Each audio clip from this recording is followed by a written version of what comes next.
السلام علیکم. نن به زه شیر کوم اچاری چکن کړای په دونه اسانه طریقه سره چې بار بار به پخوي او که یو پیر یو ټرای کړه نو بیا به بل هیڅ نه پخوي بغیر د دې نه. ټول نه اول خو یو کړی چې راغلی او پای کې ور واچوئ نیم کپ تیل.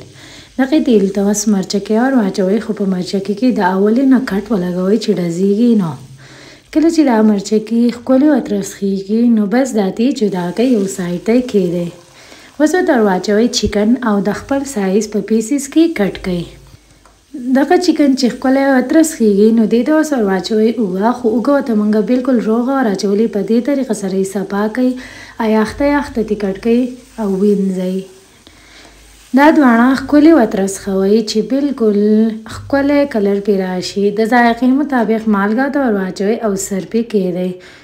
درې څلور منټه پس چې تاسو د دې نه سر لر کوئ نو چکن چې د هغې به خپلې اوبه راپرېښودي دغه اوبه پکې بالکل وچې کړئ.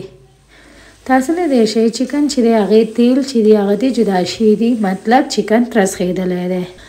اوس داسې کار وکړئ چې په دې باندې ور واچوئ اچار گوشت مساله. اچار گوشت مساله ډایرکټ په پیک کې تاسو واخلئ، جوړول ته ضرورت نشته. شنه پودینه میده کوئ یا کم چیلی ساس چې ګرین راځي هغه ته یو چمچه ور واچوئ.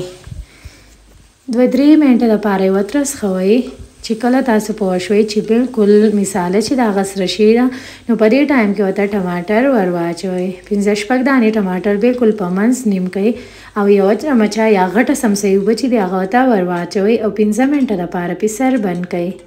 15 منټه پس چې تاسو د دې نه سر کولاو کوئ نو پټ به بالکل نرم شوی هغه ترې لر کړئ. اوس داسې کار وکړئ دا ټماټر بالکل میده کړئ په دې طریقې سره چې بالکل هم پکې روغ ټماټر پاتې نشي. تاسو لیدلی شئ ټماټر چې دی هغه اسان شوی دی. موږ داسې کار وکړو چې دا به ښکلې وترسخو تر هغې پورې چې تیل ترې جدا شي. تاسو لیدلی شئ د کړای نه تقریبا تیل په جدا کېدو باندې دی. نو په ټول نه په آخره کې موږ په دې ور واچوو تور مرچ، شنه پودینه یا شنه دانیال پې هم ور اچولی شئ. مرچکې کم چې موږ د مخکې نه سره کړي وو نو زموږ سره چکن اچاري تیار دی. په یو پلیټ کې سرو کړئ او ښکلې روټۍ راوالئ او ښه غټه غټه نوړۍ ترې جوړه کړئ او انجوای کړئ. که پرس که ستا زموږ دا ریسیپیز خوښ شي پلیز لایک شیر او سبسکرایب کوئ او په یوټیوب باندې خامخا زموږ چینل سبسکرایب کوئ. هلته موږ ته ستاسو د سپورټ ډېر زیات ضرورت دی. که څه قسمه کویشن یې په یوټیوب کولی شئ. شکریه.